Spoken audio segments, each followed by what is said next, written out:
പുതിയ വീഡിയോയിലേക്ക് എല്ലാവർക്കും സ്വാഗതം. ഇന്ന് നമ്മൾ ചെയ്യാൻ പോകുന്നത് ക്ലാസ് 10ൻ്റെ ചാപ്റ്റർ 3ലെ ഇമ്പോർട്ടൻറ്റ് ക്വസ്റ്റ്യൻ ആണ്.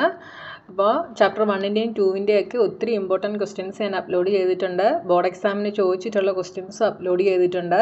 അപ്പോൾ നിങ്ങൾക്ക് വീഡിയോസ് ഇഷ്ടപ്പെട്ടാൽ ചാനൽ സബ്സ്ക്രൈബ് ചെയ്യാനും നിങ്ങളുടെ ഫ്രണ്ട്സിനൊക്കെ ഷെയർ ചെയ്ത് കൊടുക്കാനും മറന്നു പോകരുത്. അപ്പോൾ നമ്മുടെ ക്വസ്റ്റ്യൻ എന്താണെന്ന് നോക്കാം. For what value of K will the system of equation X plus 2y is equal to 5 and 3x plus ky minus 15 is equal to 0 has a unique solution and infinite solution. അപ്പോൾ കെയുടെ ഏത് വാല്യൂവിലാണ് ഈ ഇക്വേഷന് unique സൊല്യൂഷനും infinite സൊല്യൂഷനും വരുന്നതെന്ന് നമ്മൾ കണ്ടുപിടിക്കണം. അപ്പോൾ കണ്ടീഷൻ അറിയാമെങ്കിൽ മാത്രമേ നമുക്കിവിടെ ചെയ്യാനായിട്ട് സാധിക്കത്തുള്ളൂ. അപ്പോൾ നമ്മുടെ ഇക്വേഷൻസ് നമുക്കിങ്ങോട്ടൊന്ന് എടുത്തെഴുതാം. Given X plus 2y is equal to 5. അപ്പോൾ ഞാൻ ഈ 5നെ LHSലേക്ക് കൊണ്ടുവന്നിട്ട് എഴുതുന്നു. അപ്പം -5 is equal to 0 എന്നാവും. അടുത്തത് 3x plus ky minus 15 is equal to 0. This is equation number 1 and this is equation number 2. രണ്ട് ഇക്വേഷൻസ് നമ്മളിവിടെ എടുത്തെഴുതി. ഇനി നമുക്ക് യുണീക്ക് സൊല്യൂഷന് കെയ്ക്ക് ഏത് വാല്യൂ വരുമ്പോഴാണ് എന്നുള്ളത് നമ്മൾ കണ്ടുപിടിക്കണം. പക്ഷേ യുണീക്ക് സൊല്യൂഷൻ്റെ കണ്ടീഷൻ എന്താണ്? a1/a2 not equal to b1/b2 ആണ്. അപ്പോൾ ഇവിടെ നിങ്ങൾ സ്റ്റെപ്പ് എഴുതണം. ദ സിസ്റ്റം ഓഫ്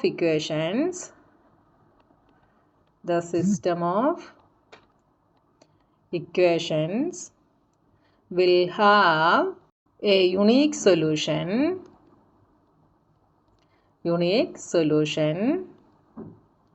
if എപ്പോഴാണ് a1/a2 not equal to b1/b2. a1/a2 not equal to b1/b2 ആണെങ്കിലായിരിക്കും സിസ്റ്റം ഓഫ് ഇക്വേഷന് ഒരു യുണീക്ക് സൊല്യൂഷൻ ഉണ്ടായിരിക്കുക. അപ്പോൾ ഇവിടെ a1 എന്താണ്? a1 is 1/a2 is 3 not equal to b1. b1 is 2, b2 is k. ഇനി cross multiply ചെയ്താൽ എന്ത് കിട്ടും? k not equal to 3 2s are 6. അപ്പോൾ ഇതിന് unique സൊല്യൂഷന് എപ്പോഴായിരിക്കും? k not equal to 6 ആയിരിക്കുമ്പോഴായിരിക്കും ഈ ഇക്വേഷൻസിന് യുണീക്ക് സൊല്യൂഷൻ ഉണ്ടാകുക. ഇനി അടുത്ത എന്താണ്? Infinite solution. അപ്പോൾ ഇപ്പോൾ എഴുതിയതുപോലെ തന്നെ നിങ്ങൾ സ്റ്റെപ്പ് ഇവിടെ എഴുതിക്കണേ. The system of equation will have infinite solutions if എപ്പോഴാണ്?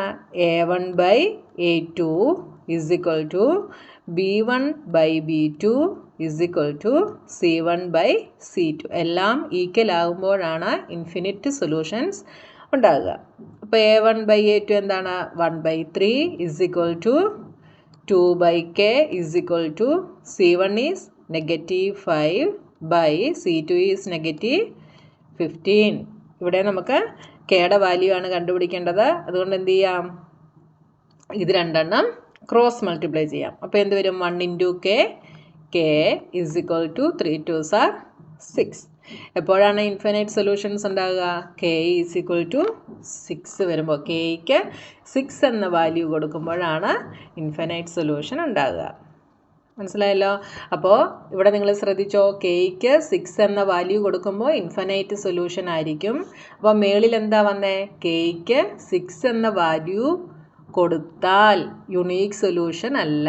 അതുകൊണ്ട് k not equal to 6, k 6 ആകാത്തപ്പോൾ ഈ ഇക്വേഷൻസിന് യുണീക്ക് സൊല്യൂഷൻ ആയിരിക്കും. k 6 ആകുമ്പോൾ ഈ ഇക്വേഷൻസിന് ഇൻഫിനിറ്റ് സൊല്യൂഷൻ ആയിരിക്കും.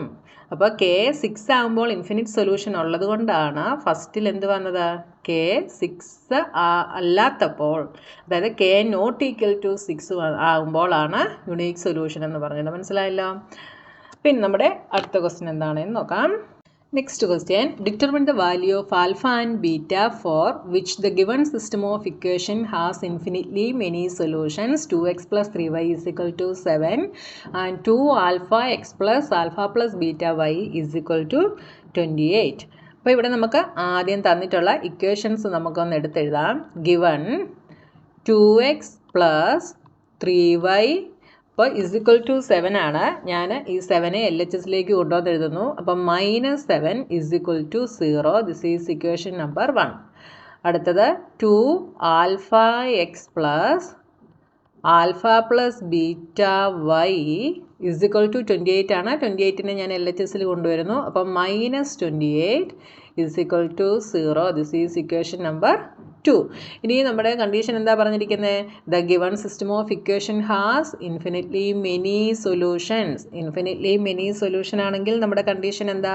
a1/a2 = b1/b2 = c1/c2. അപ്പം നമുക്ക് എന്തെഴുതാം? The pair of equation to have infinite number of solutions, it must satisfy the condition of a1/a2 = b1/b2 = c1/c2. അപ്പോൾ ഇവിടെ എഴുതിക്കണം the condition is a1/a2 = b1/b2 = c1/c2. ഇനി നമ്മൾ values substitute ചെയ്യുന്നു. a1 is 2, a2 is 2 alpha. X കഴിഞ്ഞിട്ട് ബാക്കിയുള്ളത് മൊത്തം നമ്മൾ a2ന് value ആയിട്ട് എഴുതണം. അപ്പോൾ 2 ആൽഫ = b1 is 3, b2 എന്ത് വരും? y കഴിഞ്ഞിട്ട് ബാക്കിയുള്ളത് മൊത്തം. അപ്പോൾ ആൽഫ പ്ലസ് ബീറ്റ അടുത്തത് c1 is -7, c2 is -28. അപ്പോൾ ഇതിനെ നമുക്ക് ഒന്നുകൂടെ ഒന്ന് സിംപ്ലിഫൈ ചെയ്തെഴുതിയാൽ എഴുതാൻ എളുപ്പമായിരിക്കും. 2ഉം 2ഉം ക്യാൻസൽ ആയിപ്പോൾ ബാക്കി എന്തുണ്ട്?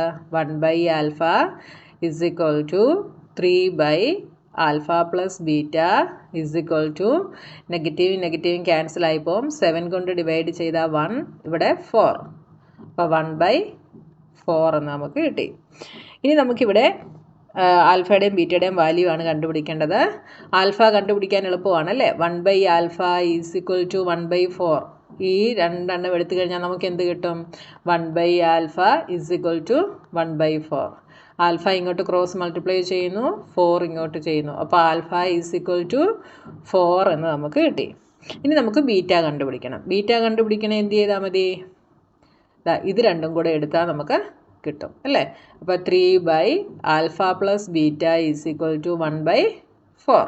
ക്രോസ് മൾട്ടിപ്ലൈ ചെയ്യുന്നു. അപ്പോൾ എന്ത് വരും? 1 × alpha plus beta is alpha plus beta = 4 3s are 12. ഇനി ആൽഫയ്ക്ക് ഞാൻ സബ്സ്റ്റിറ്റ്യൂഷൻ കൊടുക്കുന്നു. അപ്പോൾ 4 + ബീറ്റ = 12, ബീറ്റ = 12 - 4 = 8. അപ്പോൾ ബീറ്റയുടെ വാല്യൂ നമുക്ക് കിട്ടി. ബീറ്റ = 8.